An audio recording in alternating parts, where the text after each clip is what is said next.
Now let's go to our next panelists. Wooi, correct? Yes.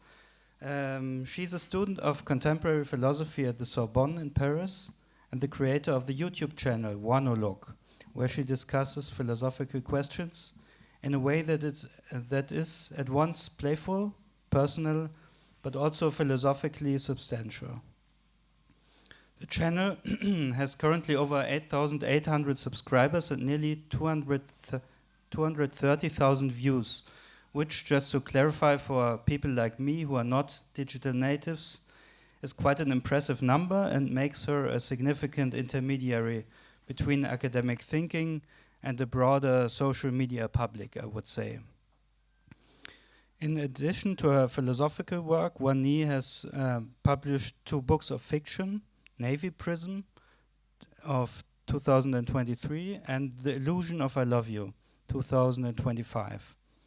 Also, she has a project with postcards that, if I'm correct, she brought to the conference and are at the book table, right? Yes. The work most directly linked to the topic of today's conference is a video on Žižek and the threat of new media, where she engages with The Plague of Fantasies by Žižek in order to also reflect upon her own role as what you could call an influencer, what that actually means for her own production of knowledge, as well as for the production of our collective sense of reality. Today, however, she will talk about the theater of teaching.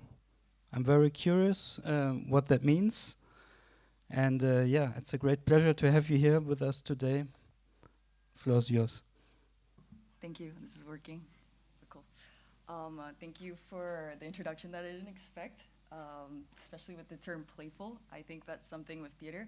I'm going to speak pretty fast because that's my nature, but I think some cardio, it's kind of intrusive.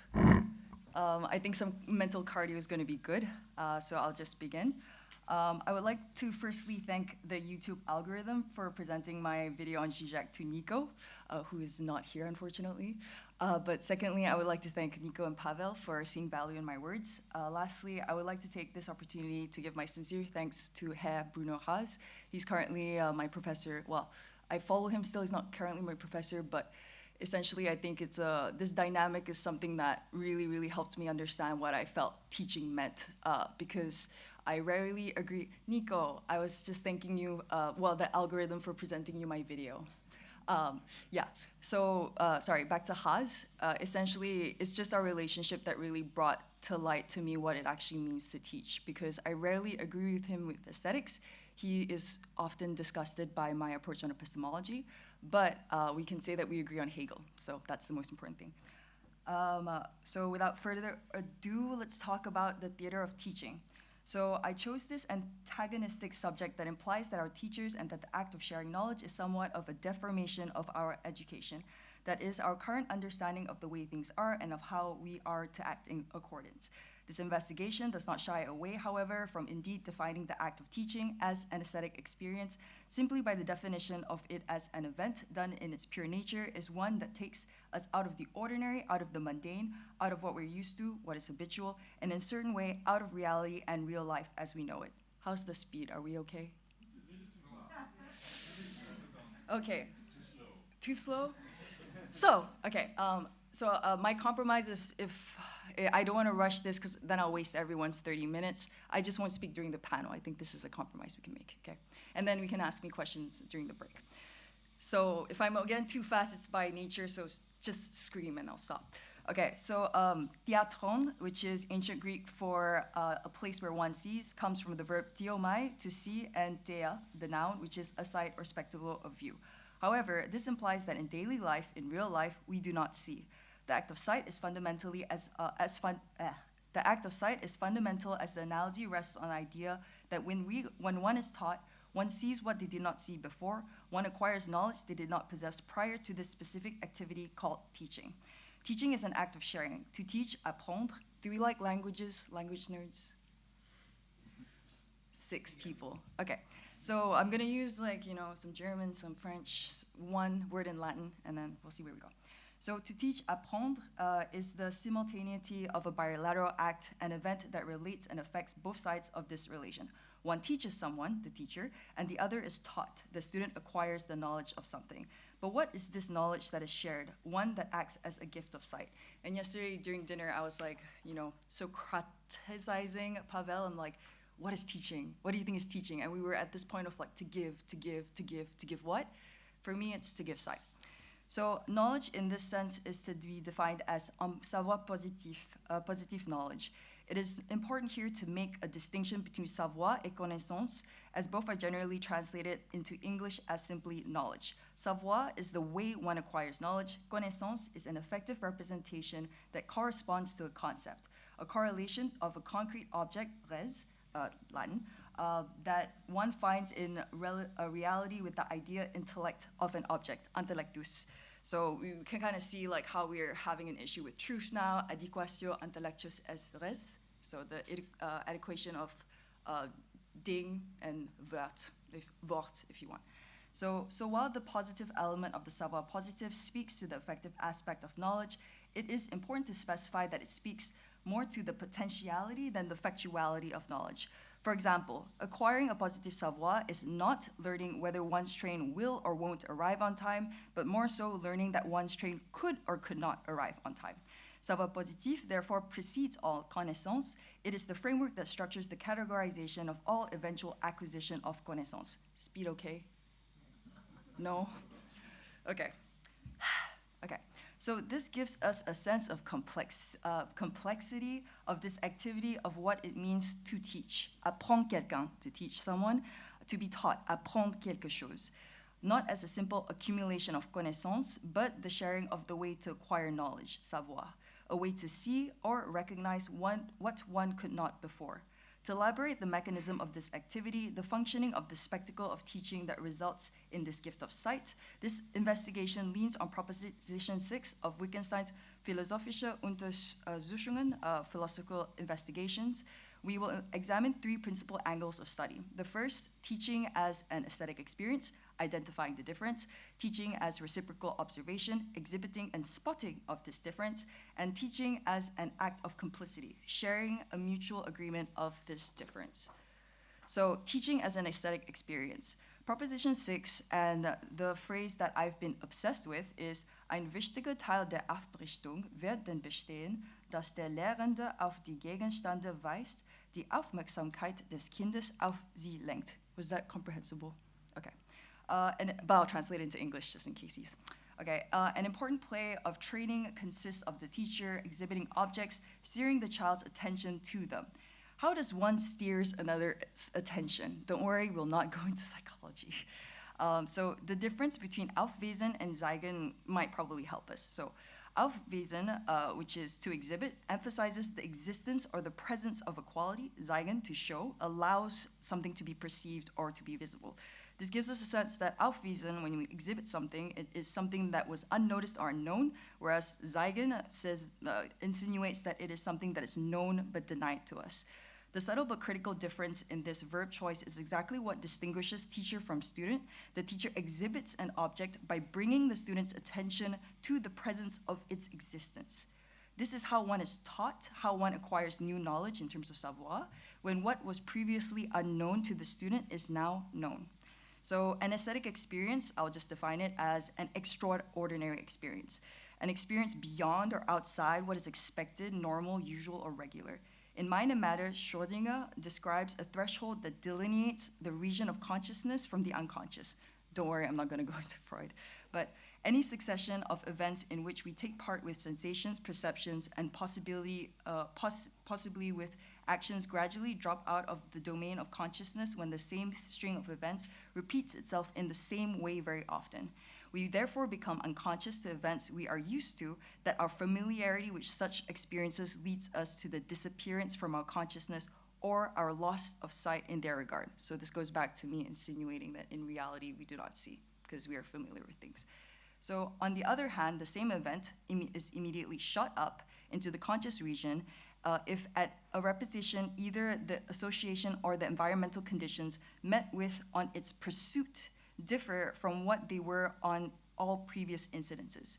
Something comes into view or draws our attention by a modification that introduces a differential that distinguishes the new incidents from the previous one. The identification of this differential is therefore what gives us a way to a new consideration of the same event or an acquisition of savoir. Extraordinary is therefore not something fantastical or imaginary. It is arriving at something familiar in an unexpected way. Teaching as an aesthetic experience is not a modification of what we know, connaissance, but a modification of the relationship as to how it is that we come to know, savoir. The difference that takes us out of the ordinary is not the change in the object, but how it is seen or understood. So just a breather, cute story, I think. So when I taught in like a classe maternelle, so children between the ages of 6 to 3, there's this brother and sister duo, and essentially they always love each other except for this one morning. So then I approached them because they were bickering, and I just looked at them and I was like, wait, sorry. You know your brother loves you, right? And she's like, yeah. And I'm like, you know that your sister loves you, right? And she's like, yeah. And then like in the end, they just like started hugging and kissing. And to me, that's an aesthetic experience. It's not something that only happens in a museum, but it is something that you can experience in life. And the point that I'm trying to make here is that these two children taught me how easy it is to forgive and to love. And you can say like, okay, yeah, they're children, they haven't been through life. But personally, I think I would prefer to love as a child. So continuing on with the consequence of this detour of savoir, turning away from the usual path towards connaissance. Wittgenstein specifies in Proposition 6, which narrows in on the condition of exchange by describing this state of the student. Das Kind noch nicht nach der Benennung fragen kann. The child cannot yet ask the denomination or the name of the word, the object. The spectacle given by the teacher, therefore, is to be understood as hinweisendes Lehren der Wörter, the demonstrative teaching of words, as opposed to hinweisende Erklärung, a demonstrative explanation or a definition that does not function at this stage as the student cannot see or cannot recognize the object, in the sense that is intended by the teacher, the way the concept is linked to the attributes that determines its distinction. So essentially, when you go into a lecture hall and like a person can write everything verbatim, but you ask them what they learned and it was absolutely nothing. So attention to this complete description of teaching, not to be reduced to eine assoziative Verbindung zwischen dem Wort und dem Ding, an associative connection between word, intellectus, and the thing, res, or a simple transfer of connaissance. Wittgenstein asks, wenn aber das hinweisende Lehre bewirkt, soll ich sagen, es bewirkt das Verstehen des Worts? Bewirken in French is more interesting than in English, which is just to effectuate, but bewirken is in French provoquer et procurer. So with apprendre, I also showed the two sides of the student and the professor. So here it's kind of the similar thing, and this goes back to what Pavel mentioned yesterday, which I really liked. So provoquer is often, to provoke is often a violent act that calls a riposte, a response that risks almost as a form of retaliation. So procurer, on the other hand, is faire en sorte que quelque chose faire se réalise, existe, makes it so that a thing realizes itself or exists. So when a teacher provokes or effectuates a demonstrative teaching, could we say that the student procures the understanding of words? And now we pay attention to the word games of like verstehen, because now we're going to go into multiple levels of what it means to understand. So the full picture is when we compare the nuance of what understanding means. Wittgenstein refers back to Proposition 2, where he illustrates the complete primitive language, vollständige primitive Sprache. Die Sprache soll der Verständigung eines Bauenden A mit einem Gehilfen B dienen. Language should serve to facilitate an understanding between builder A and assistant B. Understanding as an effect of teaching is to be understood as Verständigung from the verb verständigen, so to reach an agreement, mutual comprehension, or agreement between two parties. And then not to be reduced to verstehen, which is just the fact of simply understanding that when the professor says this word during the exam, you write out what it is that he says that this word describes. So let me now examine this activity of teaching in practical terms, where the teacher lends themselves as an object of observation, for it is through exhibiting what they see that the teacher steers the student towards what they do not. So teaching as a reciprocal observation. Teaching is a game where both parties need to spot the difference. By identifying the differential, the student not only acquires an understanding, a connaissance, but a new attitude. Continuing further with Proposition 6, Wittgenstein states that it is mit einem anderen Unterricht hätte dasselbe hinweisendes Lernen diese Wörter ein ganz anderes Verständnis bewirkt. With a different lesson, the same demonstrative teaching of the words would have resulted in a completely different understanding, or I would just like to say appreciation, so that we don't go understanding. So to take a detour to allow themselves to be led away from their, more distinctly defined in French as avoir la compréhension, d'être compréhensive, means to have comprehension or to be understanding in terms of empathy. So to take a detour to allow oneself to be led away from their usual way of comprehending or arriving at the object, the student must adopt an empathetic attitude towards the teacher.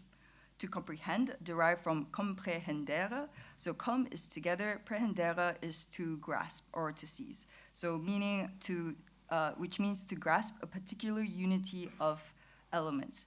Arriving at a new appreciation, verständnis, or comprehension, is simply to grasp the same unity differently. The differential to be identified is therefore not to be found in different elements, but in the composition, the order, the arrangement of the elements. So here I would I had the example of like, you have one story, two people tell it, two different narratives, you have two different stories. But I just throw it out there just so that we can see it and then ignore it, because I think it's a bit more interesting or complex if we just leave that aside and just remain in the abstract for a second.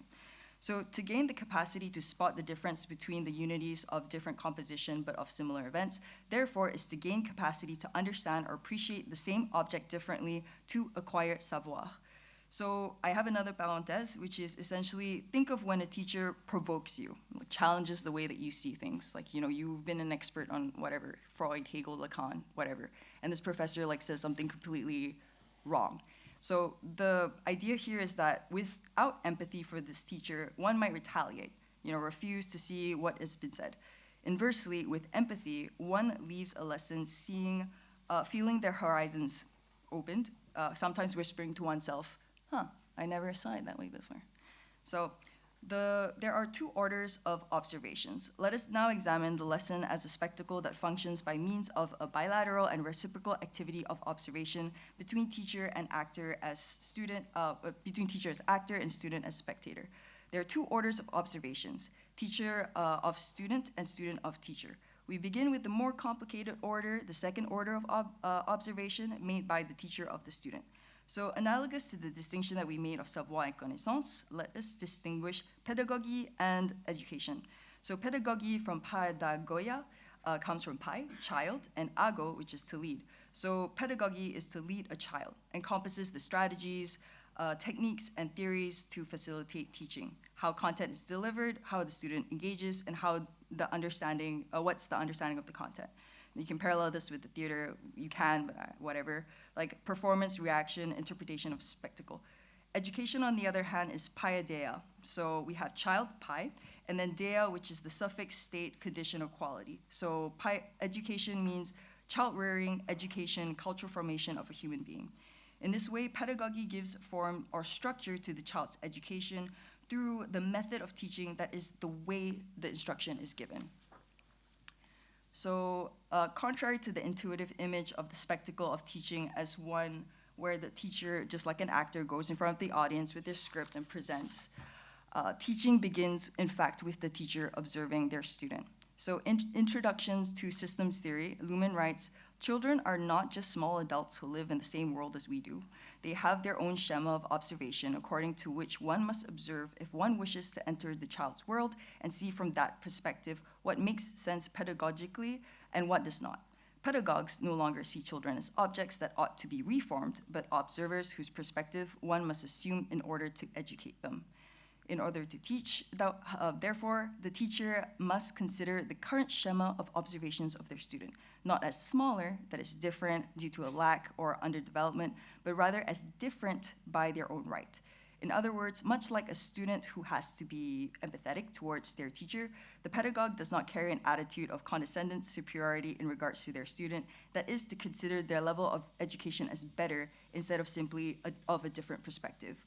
The effectiveness of the teacher's ability to educate, to transfer savoir, therefore lies in the ability to understand the student's perspective, that is, the current composition of their connaissance, their current state of education. Luhmann calls this level of observation second-order observation, the moment in the activity of teaching when the one observes an observer. This equilateral status of two observers is therefore the necessary condition for a bilateral and reciprocal dynamic of observation. By observing the observer, the pedagogue adopts the student's point of view, point of orientation, and gains sight or a view into that which the student cannot see. In other words, the pedagogue enters the student's world by isolating, identifying, and assuming the distinctions with which the observed observer works, in how he divides up the world, in how he considers important or not, in what situations. By assuming the perspective of their students, the teacher arrives at handling two sets of distinctions simultaneously, that is, their perspective, that of their students, and the inherent difference that differentiates the two. A lesson is therefore a teacher exhibiting this difference by showing their perspective within the framework that is the perspective of their student.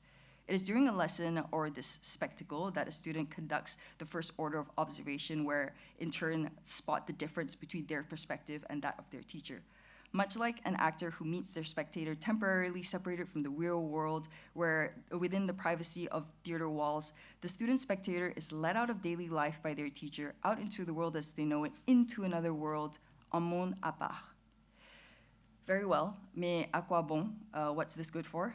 For this romanticized view of particular private relation of two equally justified perspectives does not lead itself to identifying what is to be called the correct perspective of the world.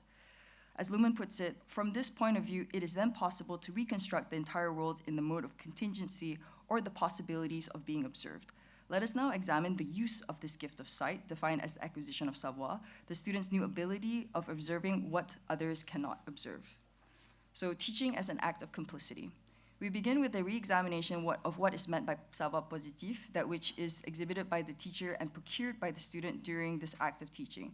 To make clear this concept, let us now study the relationship between the idea of facticity and contingency. So, après la finitude, after finitude, le principe de factualité, the principle of factuality, by Monsieur Meassou, and I say Monsieur because he's actually my professor right now. So, avec respect, je vous cite. Monsieur Meassou describes, and I just want to be precise, like I've never talked to him about his book, so this is just my naive approach towards what it is that I've read. We talk about other stuff. So, okay. Monsieur Meassou describes facticity as that which concerns the supposed structural invariables of the world, and which this invariance could differ in correlationism to another, but that it plays at every moment the role of minimal sequencing of representation. An example Monsieur Meassou presents is that of logical laws, loi logique. It is that which one can never have a variation in experience. I cannot imagine, me représenter, mich vorstellen, a contrary being, a round square, or a being that is not identical to itself. The consequence of this is that an experience with facticity offers no possibility of different experience, or no possibility of a different perspective. These are facts that one will never experience its être autre, being other. In the face of facticity, je ne me procure aucun savoir positif. I do not procure any savoir positive knowledge. Procure, as we have encountered, I understand, I'm close. Okay. Procure, as we have encountered by the verb bewerken, as an action that makes so that a thing realizes itself, a thing that exists positively, effectively in reality. And now let's talk about contingency. So while we must be cautious not to make an identity between the mode of usage of contingency by Luhmann and Monsieur Meassou, the kinship in their employment is more than superficially analogous. Luhmann claims that it is in the mode of contingency, the world acts as a medium that lets all two-side forms, all distinctions, and all observers be what they are when they are observed. On the other hand, the clinical identification of facticity by Monsieur Meassou is what allows us to see the part played by contingency in understanding what the world is. In the same chapter, Monsieur Mercier describes contingency as le savoir du positif être autre de la chose mondaine, the knowledge as way and not correlation of the world or potential to be other of mundane things. Mondain, derived from the word monde, designates worldly thing, that which is susceptible to perishing as opposed to an ideal thing, something that is eternal, variable, immuable. That which is mondaine is also what is social, what is current, of a particular epoch, of a tendance, a trend. In sum, chose mondaine is what is subjected to the passage of time, le devenir, and therefore is identified as by its potential to change or to be different from what it currently is. Let us now begin to bring this opposition of contingency and facticity into relation. Facticity is that which remains the same, the structure which supports all variations of connaissance, correlation between thing and word, but that which does not offer any savoir positif, as I can never have an experience of variation of this structure. However, what this invariable structure is exactly what allows for a comparison between different correlations or connaissances. This very comparison necessary to both teacher and student to identify the differential between their perspectives on the nature of any particular connaissance. The gift of sight, therefore, is the knowledge of capacity of worldly thing submitted to different variations due to the inscription of time to be different. Refer to my first example of not to know that a train will or won't arrive, but that a train could or could not arrive on time. To acquire savoir positif is therefore not simply an indifferent accumulation of possibilities, but a comparison of possibilities that help identify what the world essentially is. Its facticity, that is the mechanism by which all possibilities are evaluated, determined, and given meaning. As Wittgenstein puts it in the last sentence of Proposition 6, nur mit diesem ist dem Bremshebel und losgelöst von seiner Unterstützung ist nicht einmal Hebel, sondern kann alles Mögliche sein oder nichts. It is therefore only in relation to this mechanism that any part within a functioning system, in this case a lever, can function or even be considered a lever. Inversely detached from this support, it is not even a lever but can be anything or nothing. All that remains now is to examine this phenomenon that emerges from the gift of sight. What is produced by the spectacle of teaching, this reciprocal bilateral intervention, which I call complicity between teacher and student. Complicity in French, Attente secrète, in German, heimliche Verständigung, translates to secret agreement or understanding. For this secret agreement is not only the acquisition of a different appreciation of the world as it currently is, but the exclusive sharing of this understanding between the parties involved, one that is otherwise left unseen or unrecognized. It is in this way that a secret agreement remains one of many perspectives that does not seek to reform or correct, but to recreate how it is that one relates to the world. Being complicit in a particular understanding of the world does not replace one's current relationship to the world, but deepens it with personal meaning. To illustrate this deepening, this reclamation for a new relationship with the world by act of complicity, let us now study what Žižek describes as our experience with bureaucracy. In Courage of Hopelessness, a plea for bureaucratic socialism, Žižek writes, "What can be more divine than the traumatic encounter with bureaucracy at its craziest, when, say, a bureaucrat tells us that legally we do not exist? It is in such encounters that we get a glimpse of another order beyond the mere terrestrial everyday reality. Here one must be careful not to mistake bureaucracy to be of facticity." I see, yeah. Where was I? That is, while bureaucracy does lend itself to the order of sequencing of events of every individual's life, i.e. that which structures their experience or the world, bureaucracy here is described at its craziest, meaning that we do have a variation of experience in the face of it, notably when one does or does not act in accordance to its functioning. What is to be highlighted here is the level of absurdity that is experienced from this interaction, how it is that the proof of one's current and actual existence, one's presence in front of this bureaucrat, might be challenged by an indifferent algorithmic prompt that does not allow for its symbolic acknowledgement of one's existence. A little further into the chapter, Žižek continues, "One should also value the anonymous coldness of the bureaucratic treatment of the individual. Yes, we are all mistreated by bureaucracy, but this also means that we are all treated in the same way. While one cannot imagine a bureaucracy that treats us in a warm human way, we can imagine a bureaucracy that reduces personal favors, that ignores us all equally. The fruit of this illustration is twofold. Firstly, by proof of its own naively hopeful description, the existence of such a warm bureaucracy is not challenged in terms of potentiality, the absolute non-possibility of becoming other, but its probability, how likely it is to become other. It's not like a round square, which is formally contradictory, because warm bureaucracy, formally, it's technically possible. The second consideration that results from this illustration is one where we ask if we are to content ourselves with this unrelenting absurdity, the illogical and unintelligible existence where to live in society entails necessarily an inherent symbolic violence that traumatizes our daily existence.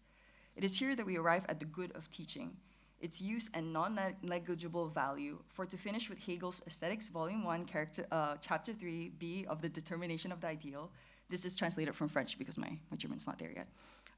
What applies to the work of art applies equally to the exterior of the historically represented reality. Works of art also must be clear and graspable for us in a way that we finish by feeling at home, without being forced to stop in front of a foreign and unintelligible world.